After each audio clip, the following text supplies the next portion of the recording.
Hello and welcome to Bureche Talks, our new podcast about education. Our first guest is Isabela Martinez, a senior for this year's graduating class. Welcome, Isabela.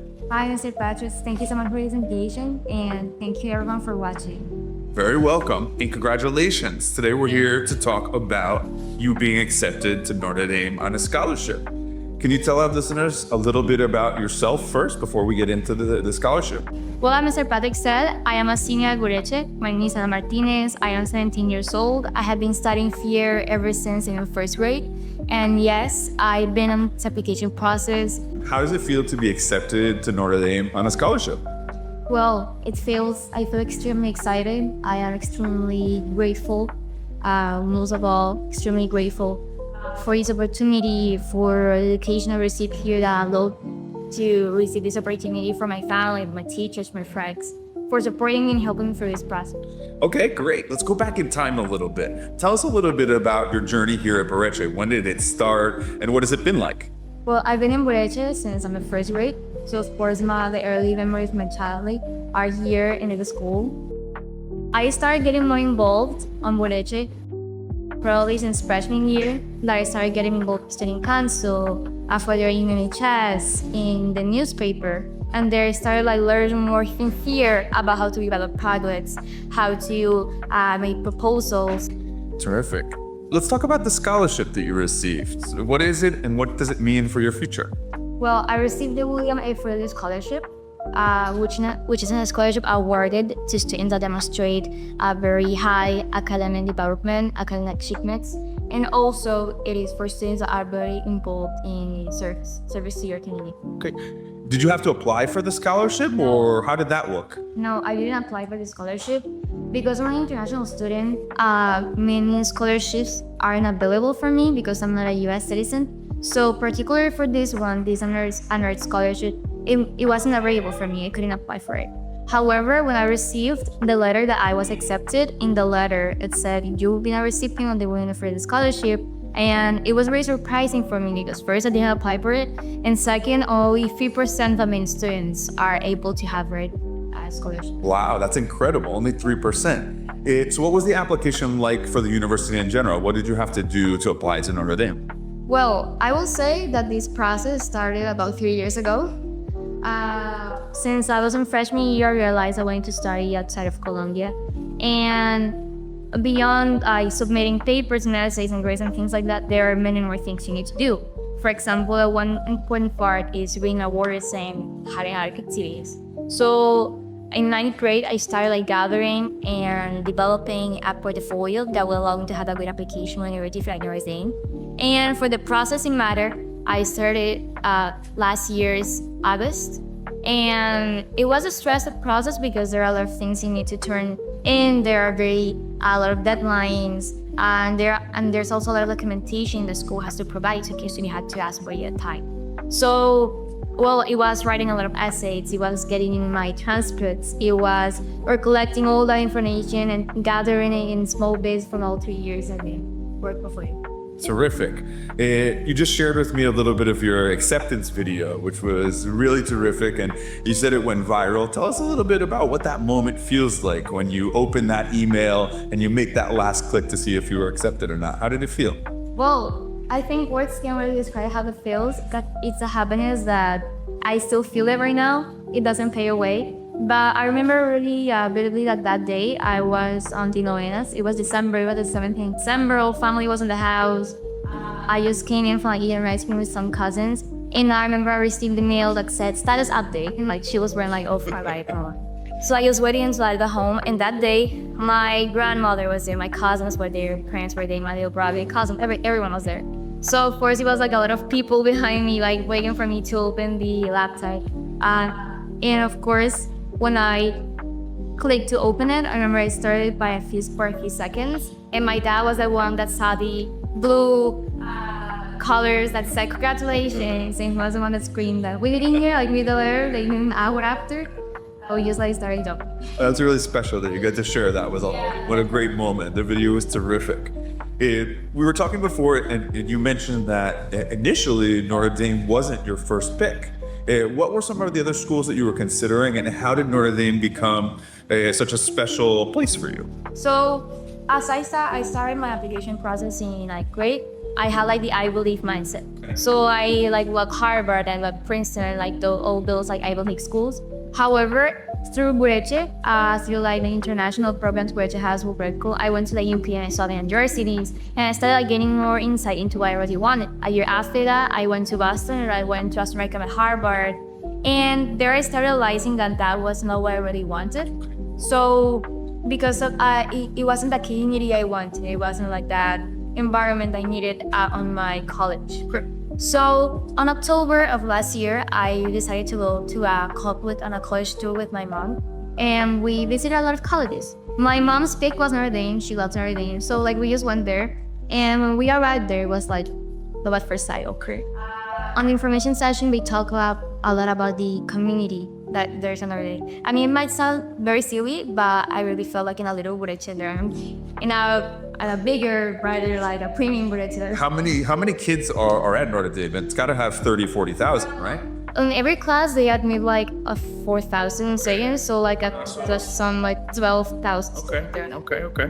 It's not that big. It's not that big, right? Yeah. Interesting. So that's also another thing that I really liked about it. However, as we walk through the campus, it's a beautiful campus. As they told us about the amount of traditions and history Notre Dame has. And of course, mainly the community that there's in Notre Dame, I just got to love it there. We liked it so much that we were supposed to go back to Chicago that day, and we just like stayed there over. That's terrific. And when, you mentioned just now that through your experiences, you kind of always had this mindset of studying abroad, that you weren't maybe going to stay at Columbia for your university.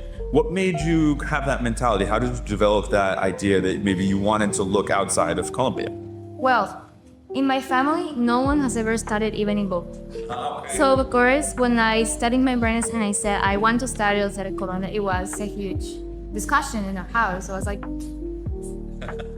they didn't want to let you go so far away? For the first child and everything, so it was something, of course, complicated for me. However, my parents had made a huge effort for my education, and even putting me at Bureche at the time they admit me, it was a huge effort for them. And I feel they have always really valued my education. I've went through a lot of careers. I wanted to be an astronaut, I wanted to be a biologist, and I ended now wanting to working in economics and politics. So those careers I wanted normally, they were like that, I believe, here in Colombia. So that was one reason. And another reason was that when I first went to the United States, I had traveled to other countries, but specifically in the United States, I really clicked with it. And when I traveled, even every time we go there, I was like, let's go to this university that's here. Let's go to this university that's here at LA, at New York. And we visited, and the campuses are amazing. The education you get there is terrific, and the opportunities that are available for you them are amazing. So those I rated anyways. You did mention a little bit that your family has always been very supportive in terms of your education. In what other ways have your parents been involved in everything that you do? Well, more than that, I really value that my parents have helped me pursue dreams that weren't in theirs. So even though at first they didn't agree with the career I wanted, when I wanted to be an astronaut or wanted to be, my friends only wanted me to be an architect. Okay. Because that's my dad's dream. He was gonna live through you. Yeah, exactly. Vicariously. Yeah, exactly. And they have a business that works on that and everything. So that's like the path they wanted me to go for.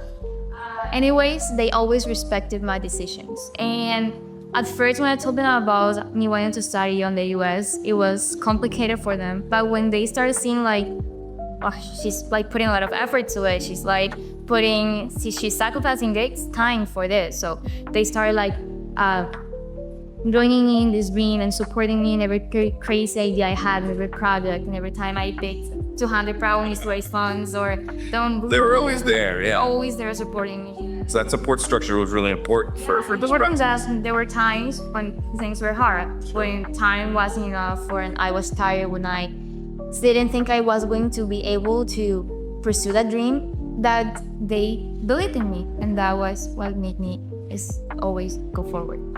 there's a perfect transition for my next question, because what I want, you've always been a hard worker. I mean, I've known you for more than 10 years. You were a student of mine a long time ago. You were always a good student and a hard worker. But I imagine that you've had some challenges along the way.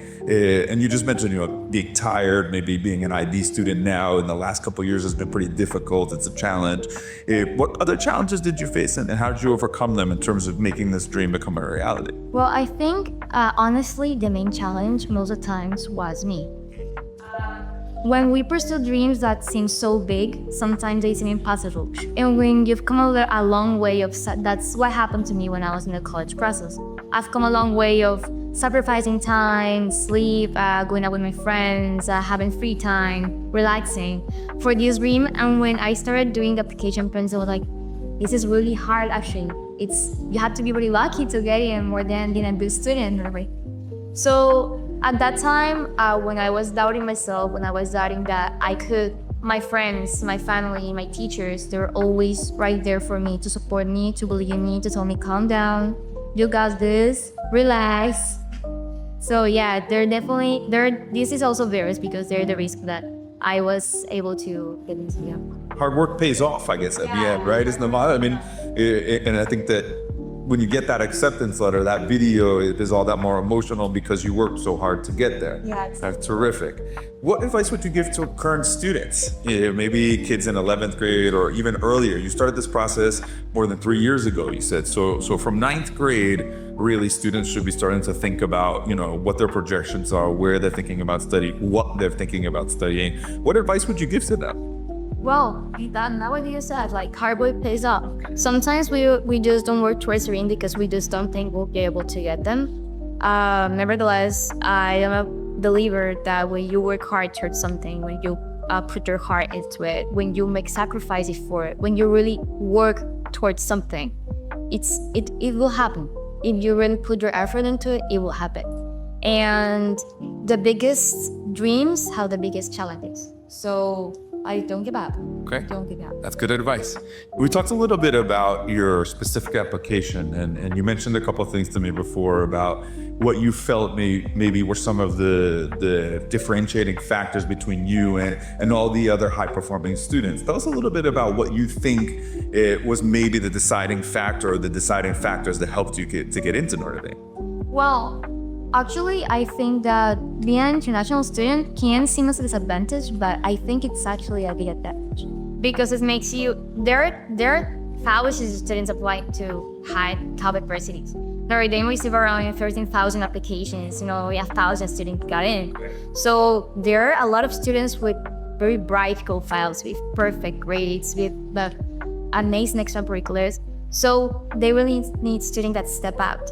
So I think that being an international student was helpful for me. Coming from a very specific city such as Santa Marta was actually something very differentiating. And studying at Bureche, which is the only Ivy school here at the region, was definitely something that made me step out.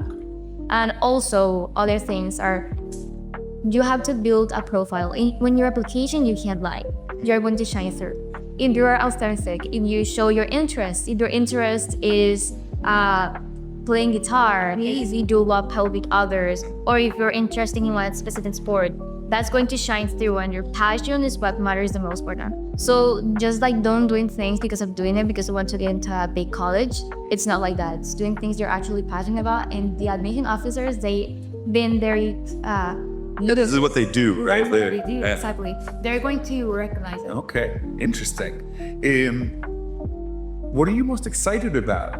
I mean, you're finishing up here at Bureche, not very far from now, and for 4 months maybe at the most. You graduate in June. I imagine you'll be moving to the United States at some point in July, August to start school. What are you looking forward to at Notre Dame? Is there something specific that you're interested in or you want to do, either academically or maybe culturally, that might be fun? There are a dozen things I'm excited about. I'm definitely sad to leave my home. But I can't wait to go right now. Like, it's sad, I'm very excited. Sure. Well, just to mention some pretty basic things, I'm actually very excited for the college football out there. So I didn't know anything about the sport, but American football, yeah, it's huge indeed. And I'm super invested into the games. They're playing in the national championship on the 20th. And, Are you gonna watch it with your family? Do you have a Notre Dame sweatshirt yet and all that stuff? You're ready to go. That's incredible. and also, more than if we're talking about academics, Notre Dame has a lot of culture and a lot of traditions, which is something that I really liked about a university. So the dorm life and dorm culture there is amazing. Every dorm is like a Harry Potter house. There, they have a mascot, they have formals, they have their own battles, colors. So that's something I'm very excited about. And of course, there are dozens of clubs there, but there's one specific club I'm very excited to go to. Here at Colombia and on my application, I highlighted a lot playing in mass, singing at church. And there's a very strong Latino group there that are a group of Latino students that actually sing masses in the huge facility that they're stopping on Spanish. I did my day for some amazing facilities. There's a huge church, beautiful. So like singing out there will be a main thing. That's something I'm very excited about. And on academics, I'm going to study something I'm very interested about, which is global affairs and international politics. And the professors that teach there are, of course, amazing. No, I'm sure they're published author. They do all kinds of studies. And Chicago is an hour. Oh, sure. Big city. So there's a lot of opportunities. Sure. That perfect transition to the next question. But how do you see yourself in the future, and how will Notre Dame shape you to get what you're looking for? I mean, 4 years at Notre Dame, you're studying, you said international affairs and economics. And what are you looking to do as a career in the future, do you think? Well, that career has a lot of different things you can do. There is not like one single focus. You can be an NGO funder, you can be a business person. There are many things you can do. So I don't have like a specific thing I want to be, but what I'm really sure is that in the future, I just envision myself being the founder and owner of like a very large NGO. Okay. That's what I want to pursue. So Notre Dame is very certain focus. So I believe along with the international economics, I'm going to have a lot of insight on how to manage my projects to be able to do a very good job pursuing this you have like. Oh, terrific. As a graduating senior, for the last couple months here at school, you've been here since you were how old? Like 6. It's a long time.